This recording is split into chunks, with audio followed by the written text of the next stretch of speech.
If you have folding doors in your closets, you might want to consider adding a spring on the top to assist the opening and closing.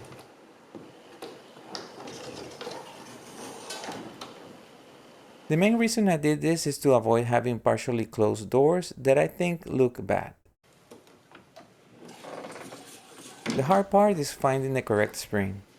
Not too weak, not too strong. I put links in the description for the ones I use.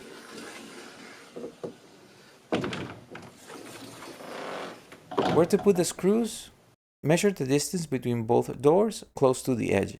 Not too close to the edge because the screw could come out of the surface.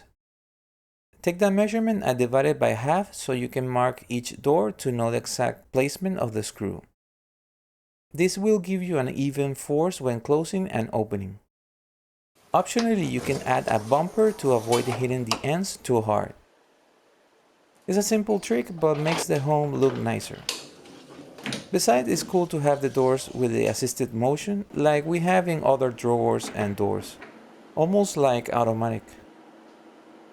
I hope this is helpful and see you in the next video. Bye bye.